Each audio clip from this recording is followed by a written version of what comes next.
The adoption of the UDHR was a landmark event in world history. Today, there is a high degree of awareness about the concept of human rights. The principle of equality underpinning it has been widely accepted. But nearly 75 years ago, the world was a bit different. The large number of human beings were treated as less than equal. The advent of modernity, it seemed, had dispelled the clouds of the dark ages, but the sun of progress was yet to shine everywhere. At that point, the world leadership got together, drafted this milestone document, and proclaimed that each of us as a human being is entitled to basic rights. Today, we fail to understand why something as simple as basic dignity could be denied to someone solely on the basis of their race, religion, gender, or language, or where and in which group they were born. Any mention of the UDHR is bound to remind us of the incomparable contribution made by an Indian to its drafting. Hansaben Mehta, as you know, was India's representative to the UN Human Rights Commission, when the very first line was drafted as, "All men are born free and equal." It was Hansaben who suggested changing it to, "All human beings are born free and equal." A minor correction with major implications. She was a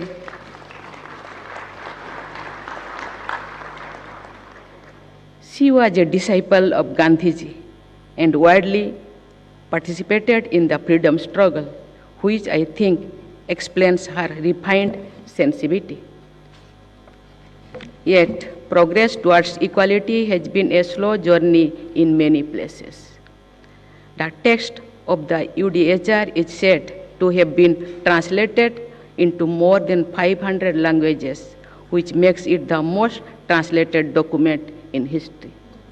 Still, when we consider the sad developments that keep taking place in many parts of the world, we wonder if the declaration has been read at all in some of those languages.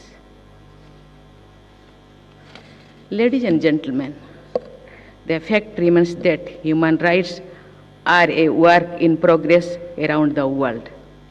At home, however, we can take solace in the fact that the National Human Rights Commission has been making the best possible efforts to spread awareness about them.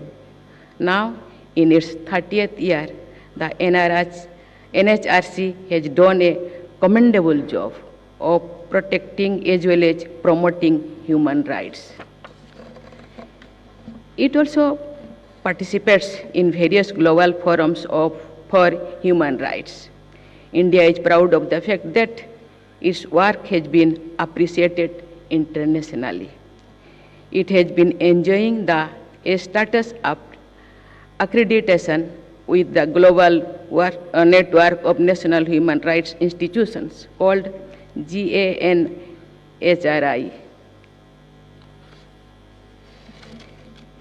It is highly notable that the NHRC has been proactive in making up redressal in a range of issues from child labor and bonded labor to health and mental health, disability, and elderly persons, women, children, LGBTs, and more.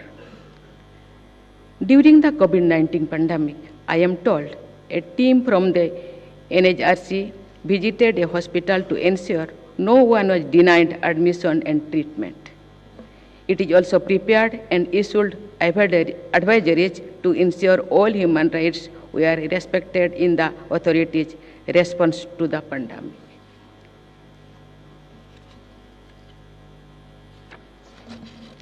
In addition, the Commission also promotes research on these and other matters. It has supported research on, for example, the criminal justice system. I had an opportunity last month to share my views on the plight of under trial prisoners. In that case, and also in many other cases, I believe our intentions are always noble, yet they need to be followed up vigorously to give positive results. That is why developing sensitivity and sympathy is the key to promoting human rights. It is essentially an exercise of the faculty of imagination. If we can imagine ourselves in the place of those who are treated as less than human, it will open our eyes and compel us to do the needful.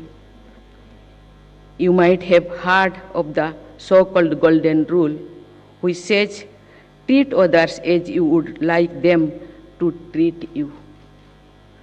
That sums up the human rights discourse beautifully.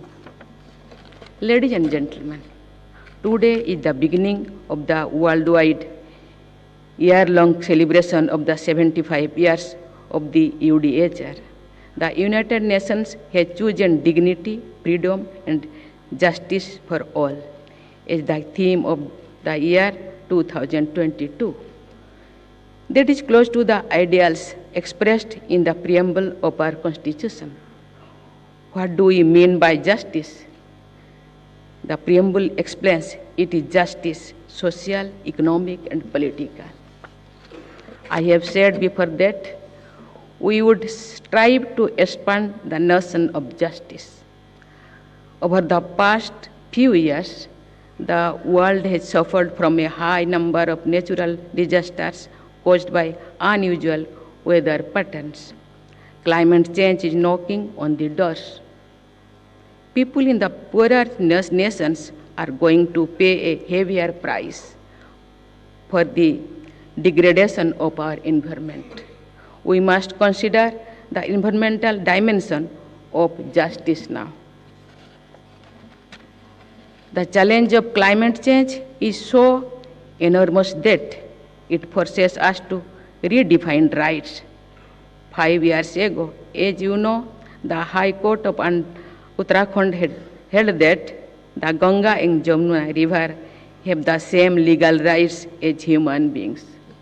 But why stop at only 2 rivers? India is a land of sacred geography, with countless holy lakes, rivers, and mountains. To this landscape, the flora and fauna add rich biodiversity. In all times, our sages and seers saw them all as part of a universal whole along with us. So, just as the concept of human rights exhorts us to consider every human being as not different from us, we should treat the whole living world and its habitat with respect. I wonder, what would the animals and trees around us tell us if they could speak?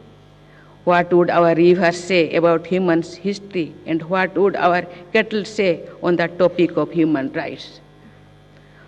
We have trampled on their rights for long, and now the results are before us. We must rather relearn to treat nature with dignity. This is not only a moral duty. Let us remember it is necessary for us, for our own survival too. I congratulate the NHRC and state commissions, all members and officials associated with them, as well as the human rights activist community around the world on the Human Rights Day. I thank the NHRC chairperson, Justice Arun Kumar Mishra, for granting me this opportunity to share my views with you all. My best wishes to you. Thank you. Jai Hind, Jai Bharat.